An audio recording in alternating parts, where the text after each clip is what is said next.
మరోసారి కరీంనగర్ సిపిని టార్గెట్ చేశారు ఎమ్మెల్యే పాడి కౌశిక్ రెడ్డి. ఆయనకు జల్సాలే ముఖ్యం అంటూ ఫైర్ అయ్యారు.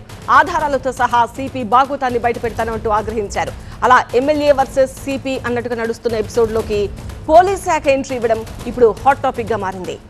కరీంనగర్ సిపిపై మరోసారి సంచలన ఆరోపణలు చేశారు ఎమ్మెల్యే పాడి కౌశిక్ రెడ్డి. సిపి ఆలం గౌస్ కి జల్సాలు ఎక్కువయ్యాయని విరుచుకుపడ్డారు. డ్రగ్స్, గంజాయి కట్టడి చేయాల్సిన సిపి డాన్సులు చేస్తున్నారని ఆరోపించారు. బోనాలపల్లిలో 2025 సెప్టెంబర్లో సిపి భార్య, ఆమె స్నేహితులు కలిసి ఇష్టానుసారంగా ఫైరింగ్ చేయడంతో ఒక వృద్ధురాలు గాయపడిందని మండిపడ్డారు. కరీంనగర్ సిపిపై చర్యలు తీసుకోవాలని డిమాండ్ చేశారు. హోంమంత్రిగా ఉన్న రేవంత్ రెడ్డి తన శాఖలో ఏం జరుగుతుందో తెలుసుకోవాలన్నారు కౌశిక్ రెడ్డి. ఇటు పోలీస్ శాఖ మాత్రం కౌశిక్ రెడ్డి వ్యాఖ్యలు పూర్తిగా అవాస్తవం అంటోంది. సిపి కుటుంబ సభ్యులు ఫైరింగ్ ప్రాక్టీస్ చేశారనేది పూర్తిగా అబద్ధం అని చెప్తోంది. ఫైరింగ్ ప్రాక్టీస్ సెషన్స్ లో మహిళ గాయపడినట్టు చెప్తున్న పోలీస్ శాఖ అందుకు సిపి కుటుంబ బాధ్యులు కాదు అంటోంది. ఆ ఘటన జరిగిన సమయంలో సిపి 3 రోజుల పాటు సెలవులో ఉన్నారని కౌశిక్ రెడ్డి చేసిన ఆరోపణలో ఎలాంటి వాస్తవం లేదు అంటోంది పోలీస్ శాఖ. ఇలా ఫైరింగ్ అనేది ఎట్ట చేపిస్తాడు ప్రైవేట్ వ్యక్తులతోని?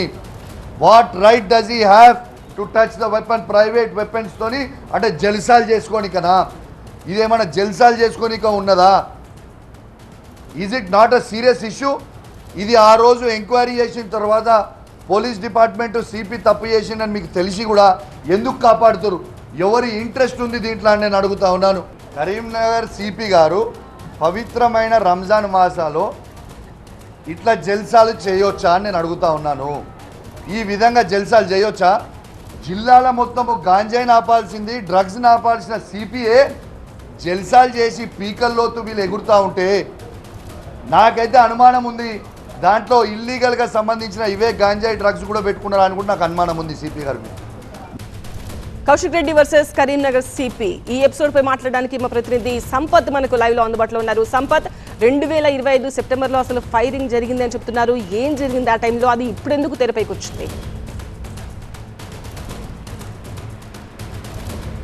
కరీంనగర్ సిపి పైన కూడా ఎమ్మెల్యే కౌశిక్ రెడ్డి మరోసారి సంచలనమైన ఆరోపణలు చేశారు.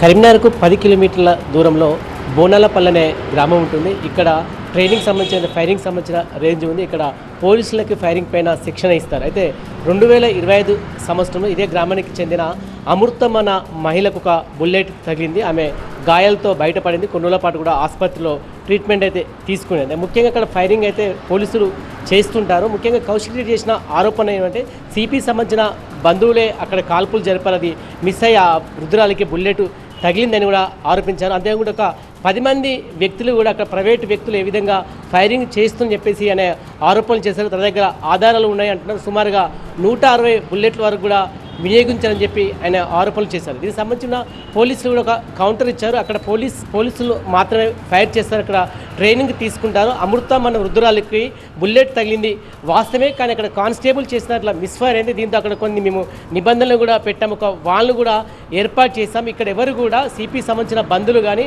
ప్రైవేట్ వ్యక్తులు ఎవరు కూడా అక్కడ ఫైరింగ్ చేయలేదు. ఇవన్నీ కూడా అసత్యమైన ఆరోపణలు అని చెప్పేసి కూడా కౌశిక్ రెడ్డికి కౌంటర్ ఇచ్చే ప్రయత్నం అయితే చేసింది. అయినప్పటికీ కూడా కౌశిక్ మరికొన్ని ఆరోపణలు కూడా చేశారు. ఎప్పుడైతే వీణవంకలో సమ్మక్క సారక్క వివాదంలో ఇటు పోలీసులు కౌశిక్ మధ్య వివాదం కొనసాగింది. అప్పుడు సిపి కూడా అడ్డుకునే ప్రయత్నం చేశాడు. అప్పుడే వీళ్ళకు గొడవ జరిగింది. తర్వాత ఒక 20 రోజులతో ప్రెస్ మీట్ పెట్టి కూడా ఇక్కడ సిపి అనేకమైన అధికార దుర్వినియోగానికి కూడా పాల్పడుతున్నారు. ప్రైవేట్ వ్యక్తుల్లో పని చేయించుకున్న తన బంధువులకు కూడా గన్మెన్లు ఎలా ఉంటారని చెప్పి విమర్శలు అయితే చేస్తున్నారు. ఇప్పటికి కూడా క్లారిటీ ఇచ్చింది. ఎక్కడ కూడా అధికార దుర్వినియోగం కాలేదు. పూర్తిగా నిబంధనల ప్రకారం ఎక్కడ ఫైరింగ్ జరిగింది. ఎవరు కూడా ప్రైవేట్ వ్యక్తులు పార్టిసిపేట్ కాలేదు ఫైరింగ్లో. ఎలాంటి ఆధారాలు ఉన్నా కూడా చూపించవచ్చని చెప్పి కూడా పోలీస్ శాఖ అయితే చెప్తుంది. మరి కౌశిక్ రెడ్డి ఏ విధంగా స్పందిస్తుంది? ఇక్కడ పోలీస్ శాఖ సంబంధించి చెప్పిన పూర్తి క్లారిటీ ఇచ్చింది. మన దగ్గర ఏమీ ఆధారాలు ఉన్నాయి అంటే మనకున్న సమాచారం ప్రకారం ఒక అమృతం అనే వృద్ధురాలకు కూడా ఆమె గాయమైంది. కొన్ని రోజుల పాటు ఆసుపత్రిలో ఉంది. అంతేకాకుండా స్థానికులు కూడా అక్కడ ఆందోళన కార్యక్రమాలు నిర్వహించారు. ఎందుకంటే అక్కడ ఫైరింగ్ జోన్ని ఎత్తివేయాలి. తరచూ బుల్లెట్లు తమ ఇంటి వైపు దూసుకొస్తున్నాయి. తమకు ప్రమాదం పొంచి ఉంది. మరి ఆ సంబంధించిన ఎవరు ఫైర్ చేశారు అంటే ప్రైవేట్ వ్యక్తులు ఫైర్ చేశారా, కానిస్టేబుల్స్ ఏమన్నా ఫైర్ చేసిన విషయాన్ని కూడా కౌశిక్ రెడ్డి చెప్పారు. పోలీస్ శాఖ మాత్రం క్లారిటీ ఇచ్చింది. అక్కడ కానిస్టేబుల్ పోలీసులు ఫైర్ చేసిన నేపథ్యంలో ఒక బుల్లెట్ మిస్ అయి అమృతమ్మ రుద్రాలికి తగిలింది. ఎవరు కూడా ప్రైవేట్ వ్యక్తులు మాత్రమే అక్కడ ఫైరింగ్లో పార్టిసిపేట్ కాలేదు. అదేవిధంగా సిపికి సంబంధించిన కుటుంబ సభ్యులు వచ్చిన ఎవరు కూడా ఇక్కడ ఫైరింగ్ రాలేదు, ఫైరింగ్లో పార్టిసిపేట్ కాలేదు. ఇవన్నీ కూడా అసత్యమైన ఆరోపణలు అంటూ కూడా పోలీస్ శాఖ కొట్టిపారేస్తుంది. రైట్ సంపత్.